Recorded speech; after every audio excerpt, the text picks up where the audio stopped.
خرچ کریں۔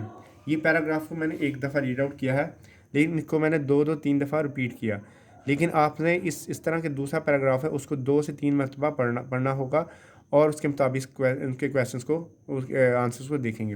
اب ان کے کویسچنس کو دیکھتے ہیں۔ فرسٹ کویسچن ہے کہ حضرت خدیجہ رضی اللہ عنہا کس شہر کی رہنے والے تھیں؟ حالانکہ ہمیں پتہ ہے کہ انہوں نے لکھا ہوا ہے کہ حضرت خدیجہ رضی اللہ عنہا مکے کی مالدار خاتون تھی، لیکن ہم اس کو ایز اٹ از نہیں لکھیں گے، یعنی ویسے کہ جیسا پیراگراف میں آنسر لکھا ہوا ہے اس کو ویسا نہیں لکھیں گے، اس کو اپنے لفظ میں لکھیں گے۔ جیسے کہ یہ کویسچن ہے حضرت خدیجہ رضی اللہ عنہا کس شہر کی رہنے والے تھیں، اس کا سمپل آنسر آئے گا، یعنی اپنے الفاظ میں آپ بتا سکتے ہیں کہ حضرت خدیجہ رضی اللہ عنہا مکے کی رہنے والے تھی۔ کس شہر کی رہنے والے تھی؟ حضرت خدیجہ رضی اللہ عنہا مکے کی رہنے والی تھی۔ آپ یہ نہیں لکھیں گے کہ حضرت خدیجہ رضی اللہ عنہا مکے کی مالدار خاتون تھی، اپنے الفاظ میں لکھیں گے کہ حضرت خدیجہ رضی اللہ عنہا مکے کی رہنے والی تھی۔ نمبر 2، کس نے آپ صلی اللہ علیہ وسلم کو شام کے سفر پر بھیجا اور کس لیے بھیجا؟ نمبر 2 کویسچن، کس نے آپ صلی اللہ علیہ وسلم کو شام کے سفر پر بھیجا، یعنی ملک شام ایک شام ملک ہے جس کے سفر پر آپ کو بھیجا، اور کس لیے بھیجا؟ تو اس کا آنسر ویسے تو یہ ہے کہ حضرت خدیجہ رضی اللہ عنہا نے آپ صلی اللہ علیہ وسلم کو حضرت خدیجہ نے جب آپ صلی اللہ علیہ وسلم کی ایمانداری کا حال سنا تو آپ صلی اللہ علیہ وسلم کو تجارت کے لیے سامان دے کر ملک شام کی طرف بھیجا۔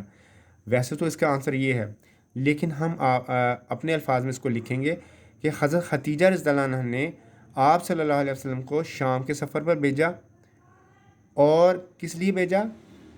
جب آپ صلی اللہ علیہ وسلم کی ایمانداری کے بارے میں سنا تو آپ صلی اللہ علیہ وسلم کو تجارت کا سامان دے کر تو آپ صلی اللہ علیہ وسلم کو تجارت کا سامان دے کر ملک شام کی طرف بھیجا۔ یا اس طرح بھی لکھ سکتے ہیں کہ آپ حضرت خدیجہ رضی اللہ عنہا نے آپ صلی اللہ علیہ وسلم کو شام کے سفر پر بھیجا، اور اس لیے بھیجا کہ آپ نے ان کی ایمانداری کے بارے میں سن رکھا تھا، یا ان کی ایمانداری کے بارے میں سنا اس لیے ان کو شام کے سفر پر سامان دے کر بھیجا۔ حضرت خدیجہ رضی اللہ عنہا نے آپ صلی اللہ علیہ وسلم سے شادی کیوں کی؟ حضرت خدیجہ رضی اللہ عنہا نے آپ صلی اللہ علیہ وسلم سے شادی کیوں کی؟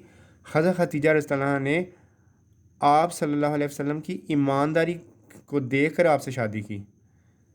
آپ صلی اللہ علیہ وسلم حضرت خدیجہ رضی اللہ عنہا نے آپ صلی اللہ علیہ وسلم سے شادی آپ کی ایمانداری کو دیکھ کر کی۔ شادی کے وقت آپ صلی اللہ علیہ وسلم کی عمر کیا تھی، اور حضرت خدیجہ رضی اللہ عنہا کی عمر کیا تھی؟ یہاں آنسر ہے کہ حضرت خدیجہ رضی اللہ عنہا کی عمر 40 سال تھی۔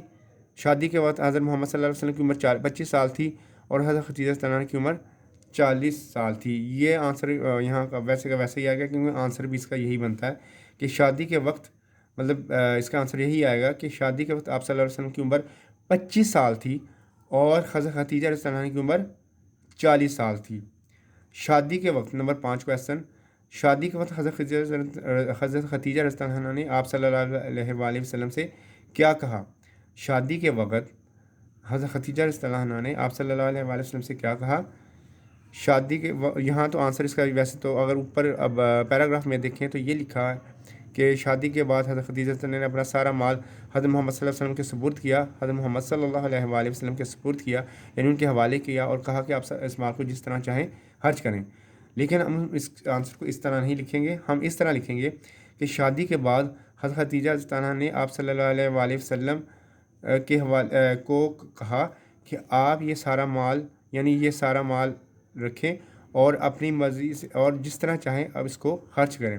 یعنی شادی کے بعد خدیجہ رضی اللہ عنہا نے اپنا سارا مال حضور پاک صلی اللہ علیہ وسلم کو دے دیا، اور ان سے کہا کہ آپ اس مال کو جس طرح چاہیں خرچ کریں۔ تو یہ میں نے ایک پیراگراف آپ کو کر کے بتایا ہے۔ اسی طرح یہ پیراگراف بھی آپ نے نوٹ کاپی پر نیٹ اینڈ کلین لکھنا ہے۔ اسی طرح آپ نے یہ تو میں نے آپ کو خود کر کے بتایا، لیکن اسی طرح آپ کو دوسرا پیراگراف ہے جو میں آپ کو بتاؤں گا، جو آپ نے خود کرنا ہے۔ یہ پیراگراف